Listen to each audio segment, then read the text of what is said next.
how have you experienced that? Do you think you're good at staying up to date with the latest research and being aware of your surroundings in terms of, concreteness and whatnot? Yeah, so I think that it was so forced into my mind as a medical student. We would do a lot of like evidence-based sessions where we would go through different research articles, and it's always emphasized that we should be staying up to date, that I in theory know I should be doing it and recognize the value. But I completely agree that it's not something that's natural for me, and I'm not someone who, of my own volition, it's not something where I want to just like pick up a journal article and start reading all of the newest updates and research. And I know people who are naturally totally inclined to do that and find it very exciting. For me, it feels a little tedious that things like are always changing. I mean, it's a great thing, but to always have to be up to date and understand the newest changes in treatment and management, and that's very just time consuming and not as exciting for me as it probably is for other people. So yeah, I totally agree. It doesn't naturally fit my personality type. Yeah. What are some ways you've learned to kind of overcome that effortfulness so that it's not so, I guess, taxing for you to do or easily neglected? I think the methods of consumption are huge for me. So I would rather listen to a podcast every morning that kind of summarizes the updates or get some kind of email with the high yield points than on my own having to go through, for example, the Journal of American Dermatology and like flip through the pages and find out what's interesting to me. I'd rather someone just condense what's important and how it's going to change my treatment plans and put it into either some kind of verbal, auditory form where I'm listening in the car, or quickly in an email where I can just scroll through. Yeah. I'm kind of similar to, I mean, I don't listen to podcasts or anything, but like I'm kind of similar too in the sense that, yeah, I prefer consuming information that's already, I guess, summarized and then, in the most succinct and straightforward way, and then just kind of, using intuition to kind of expand it myself, I guess.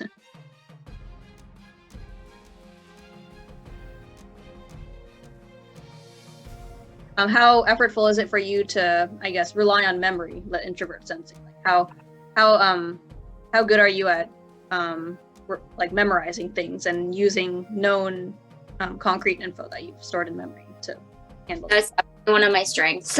Yeah, I'm really, I have always been super lucky. I have a pretty strong memory. So especially if I put in the time to study something and really get it down, I usually either am able to recall it relatively quickly, or if I just remind myself, it comes to the surface pretty quickly. So I think that's part of why I've always liked learning. And I think it makes learning more enjoyable when you reap the rewards and like are able to have that information in your tool belt going forward. And so that's why I doing the weekly readings because I feel like I grow on a weekly basis, and that's just a really good feeling. That's interesting. It's cool that you say that you're good at it. Not a lot of INTJs are good at using memory or relying on memory. Actually, the theory goes that SI, introvert sensing, is actually the most detached function from INTJs. It doesn't mean you're not going to be good at it. It's just that you're not going to care as much about it because it's unconscious and it's kind of in the background, and it's on the bottom in the background. But like that doesn't mean you're not going to be good at it. Like I wouldn't say I'm good at it. I have to put in a lot of effort in order to excel at it. I feel like I'm kind of hit or miss with that. Like sometimes my memory is like excellent. Like I'll remember the most random things in the most nitpicky way. Other times I'm just like I'll forget things 2 seconds later. So, but yeah, it really depends. But yeah, at the end of the day, it's really about how you handle it anyway. So whether you're good at it or not, but.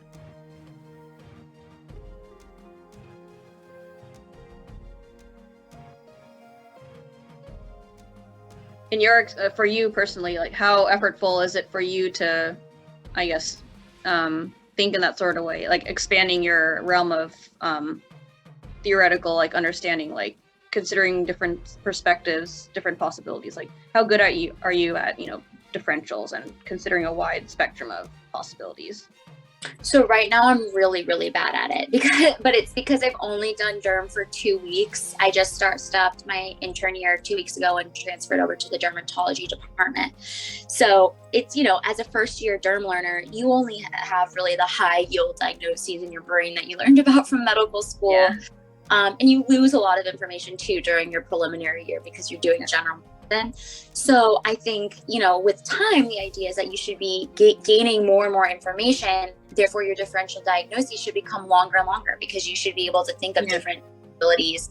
Right now, because I only, like I said, have the high yield information, it's hard for me to expand my differentials sometimes beyond 1 or 2 maximum diagnoses. I have to depend on my attendings or my fellow residents to come up with other options. So hopefully with time, I'll be able to get more broad with my differentials. Yeah. Besides relying on your attendings and your colleagues, what else has been helpful in improving your ability to, I guess, expand your realm of possibilities and differentials?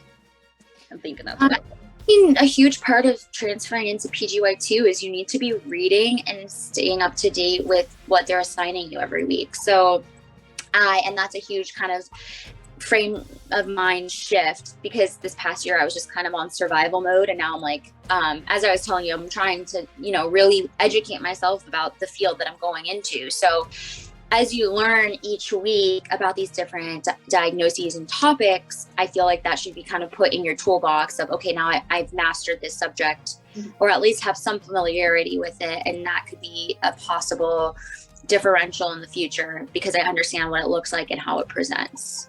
Yeah, makes sense. Yeah. And given that this is, I guess, what you would call an extrovert function, staying up to date with the new information being thrown at you from the external is definitely a key part of, I guess, improving it.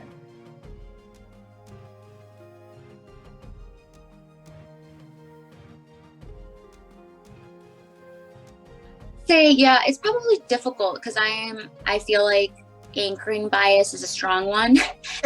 Bias is you just want to stick with your initial thought and your initial diagnosis, and it can happen even before you, if a patient comes in and your initial thought in the hospital is, oh, this sounds like this patient has heart failure, before you've even seen them, you want to stick with that diagnosis, and you look for criteria that kind of corroborate what you're already thinking, and you necessarily kind of ignore the things that might go against what your preconceived notions are. And it's like a natural tendency, maybe more so for an INTJ, but you want to kind of stay in the comfort of knowing what's going on, not having to recalibrate and change direction, which is a very uncomfortable process for me. So I would say that's a difficult thing. You really just feel comfort and want to stick to what you originally thought and stick with the plan as it was. Yeah, that's a huge thing that INTJs like to do, but that is such a introvert intuition tendency to have when it comes to flaws with introvert intuition. INTJs are known for they're really good at making plans long term and strategizing, but the weakness is that, okay, how do you break out of that plan if it doesn't work, or if you need to consider other possibilities or handle spontaneous other things that throw it off. So that's why it's it's a strong cognitive function for us, but when it comes, that doesn't mean we're going to use it well in medicine, especially when things like what you described has happened. What are some ways that you've learned to improve in knowing how to consider other possibilities and break out when you need to, and not be too stuck in one pattern? I think just going through medical school and residency, when you observe other people make that mistake and you see how it affects patient care, it really sticks with you. And I've seen, it really, a lot of it, there's the discomfort and the resistance of being an INTJ, but it also comes down to pride a lot of the time. And I think we can all probably think to sometime we were working with an attending or a resident that was a little prideful and didn't want to consider other possibilities or listen to the input of other physicians and how that can affect the patient outcome or patient care. And so I think for me, it wasn't really this active effort kind of process, but it's more was just observing how I didn't want to be from the people around me, and also observing the great ways that some people were very open to input and changing course, and how that was so fantastic for patient care and also just for the education of the team in general. So I think just going throughout medicine, you necessarily have to change a lot of the time. I guess it's not necessary. Some people stay in their ways the whole time and never improve. But if you're like minimally open to receiving wisdom, you will note that anchoring bias and pride can cause a lot of issues, and to change your behavior.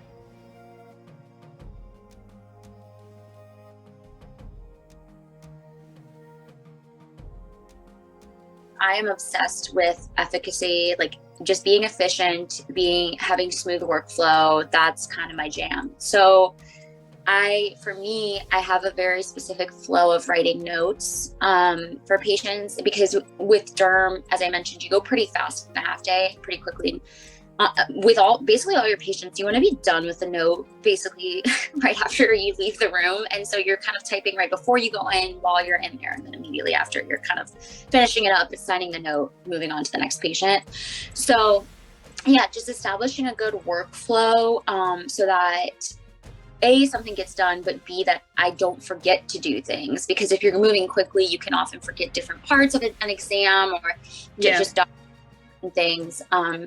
And if you do it the same way every time, then you're like way less likely to forget anything, especially in the physical exam portion. And I learned that during internal medicine, actually, just like to have a very systematic approach to the physicals specifically.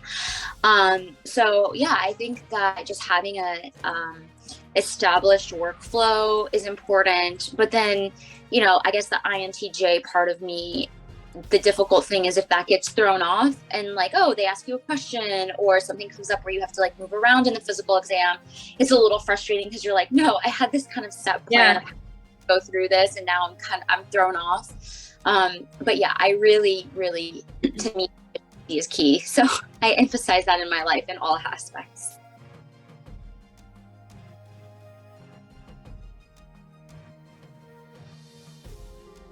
We are constantly should be in search of why. And oftentimes, just as physicians out in the community or in training, you're trying to just quickly treat and fix. And so you might not be asking yourself, why is this happening? Or why does this treatment work? Or why do we do this? And why have we done it for so many years?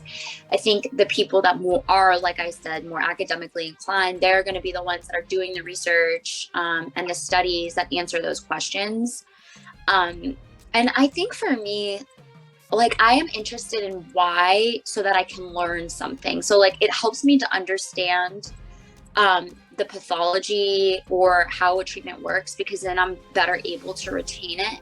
But I don't necessarily want to be the person at the bench coming up with the explanations. I just want to receive information.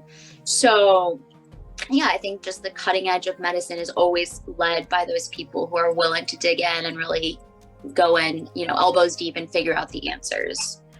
That's a totally INTJ thing to say about the aspects of introvert thinking. It's like, yeah, I like learning, but I like it so that I can, move forward in my area of interest and actually do something with the stuff I learned, not just sitting there drawing random, explanations for why this, why that, like, that's more of a research oriented, like, approach versus the more practical, like, effectiveness, like kind of like, the whole fix and treat. That's very extrovert thinking. It's like you're looking outside of yourself. How can I get logical order? Okay, do it. Fix and treat. Whereas introvert thinking, looking inward and asking, why should I do that? What's the logical meaning behind this? And why should I, but yeah, that's what differentiates the INTJ from the INTP. INTPs have introvert thinking, whereas INTJs, they have extrovert thinking. INTPs are the more research oriented, and ISTPs do. The TPs have introvert thinking.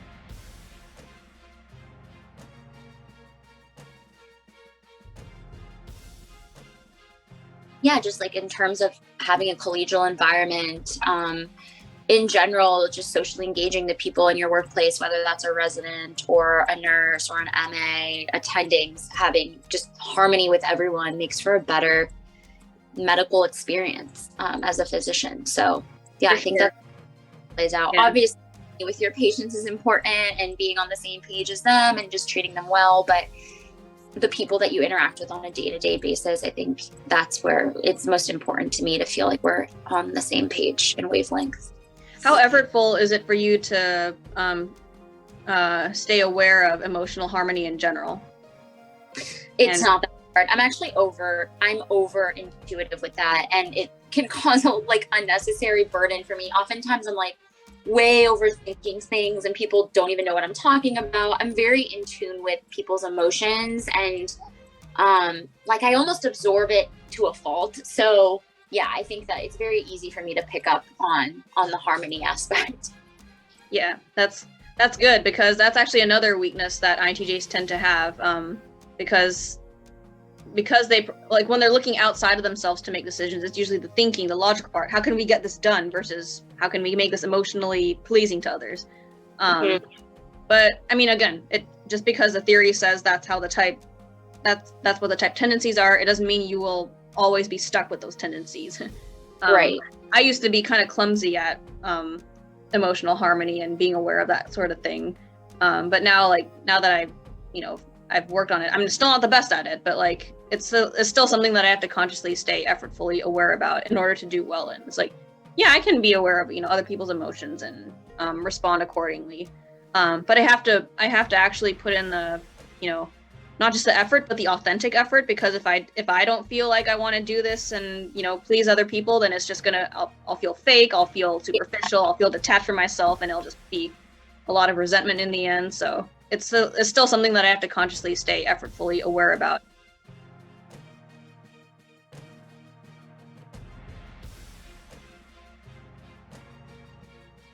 Do you think in general having that sort of inner emotional awareness is natural to you or effortful for you? Like how good are you at being aware of your emotional realm in general when it comes to being a doctor and addressing things in medicine? I think I'm probably medium. So in times where I'm very stressed, I tend to kind of ignore those emotions and bury them, and then they rear their ugly heads at some tipping point. But I've gotten better with time. And I think actually a person that's been huge in that is my husband. He's really good at kind of communicating emotions and getting me to talk about mine. And so, yeah, I've gotten better at just voicing and processing my emotions. And I remember applying to medical school and then applying to residency. The question was always, how are you going to take care of yourself and deal with the stress? And for me, yeah, exercise is important and tapping into family connections is important. But more than anything, I lean into my Christian faith. And I've always kind of just had faith that things will work out for the best, and that someone, this higher power I believe in, has my back. And so is how I kind of keep my sense of calm, harmony, and peace, especially throughout it's a very rigorous road becoming a doctor. And keeping the end in sight, keeping the bigger picture in mind with faith as your stronghold has been instrumental for me. That's good. Yeah.